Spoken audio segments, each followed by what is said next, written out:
Hoje eu queria conversar com vocês um pouco sobre o TDAH, o famoso transtorno do déficit de atenção e hiperatividade.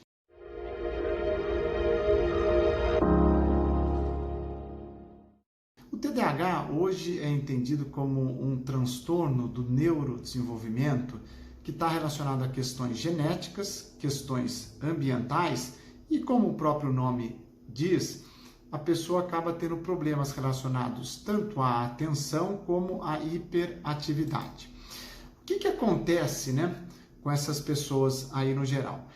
A atenção dessa pessoa ela fica muito diminuída, então ela não consegue focar, ela não consegue realmente iniciar e terminar uma tarefa de maneira adequada, e isso vai gerando uma série de problemas. A hiperatividade está muito ligado a essa questão da pessoa ficar inquieta, sempre precisar de estar se movimentando, sempre precisar estar fazendo alguma atividade física, mas isso gera uma série de problemas porque a pessoa não consegue ficar parada com uma certa frequência. E junto vem a questão da impulsividade.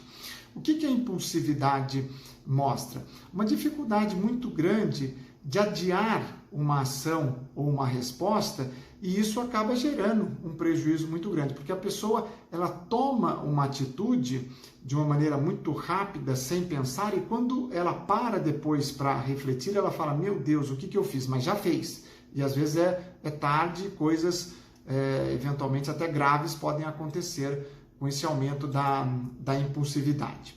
A gente sabe que o diagnóstico tem uma série de critérios. Hoje usa-se muito a questão da CID-10, a Classificação Internacional das Doenças, e o próprio DSM-5, para a gente chegar a um diagnóstico mais preciso. Muito importante também a questão do diagnóstico diferencial e das comorbidades.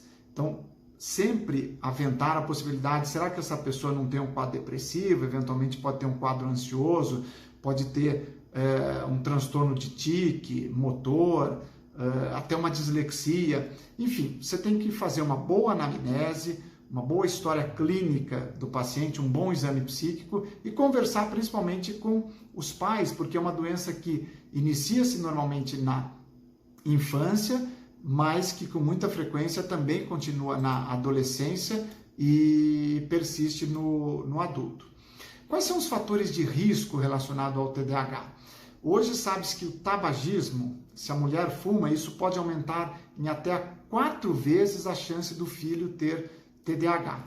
E junto com isso, o álcool, a prematuridade e o baixo peso ao nascimento também estão ligados a possíveis fatores de risco para a criança desenvolver o TDAH.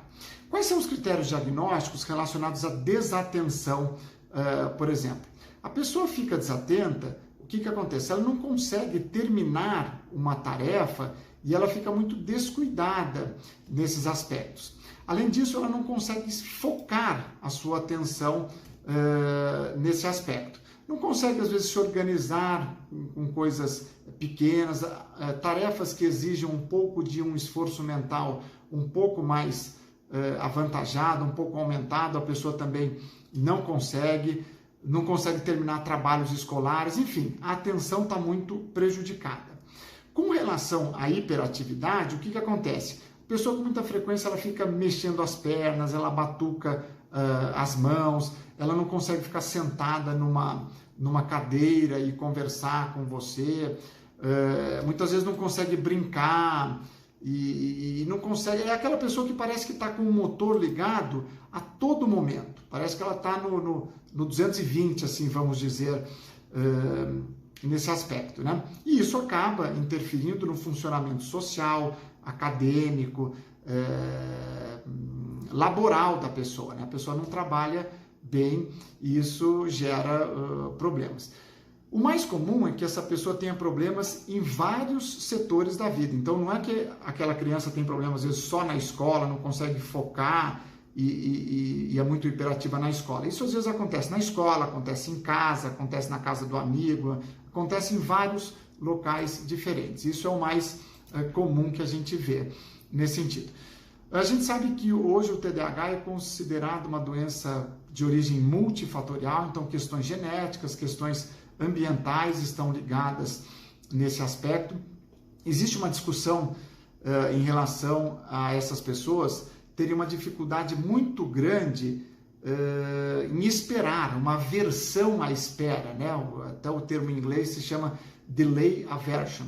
Então essas pessoas elas precisariam de uma recompensa muito imediata. Então elas tomam atitudes para serem recompensadas imediatamente e não conseguem esperar para que no futuro tenham essa recompensa. E isso está muito ligado a essa disfunção relacionada à impulsividade e à hiperatividade. Então isso é uma questão importante dentro do TDAH.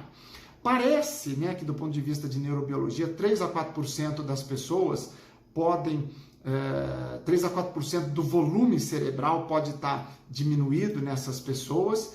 E como é que se trata hoje o TDAH? Primeiro, a questão da psicoeducação, você tem que conversar com a família, explicar muito bem que esse é um problema, é uma doença. A questão da rotina e das regras, isso para a criança é muito importante, porque quando você tem rotina, isso acaba ajudando. A terapia cognitivo-comportamental tem tido um papel importante no tratamento dessas crianças e mesmo nos adolescentes, ou em adultos que eventualmente venham a ter.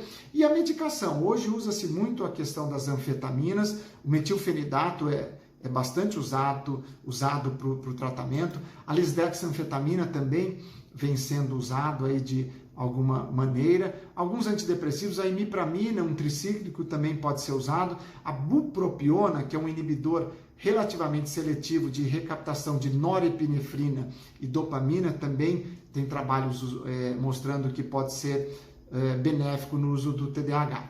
No adulto é mais comum a questão do déficit de atenção e muitas vezes não tem a questão da hiperatividade com muita frequência. Então, se a gente tem esse olhar mais diferenciado, normalmente a gente vai conseguir ajudar esse paciente de alguma maneira. Valeu, gente. Até o próximo vídeo.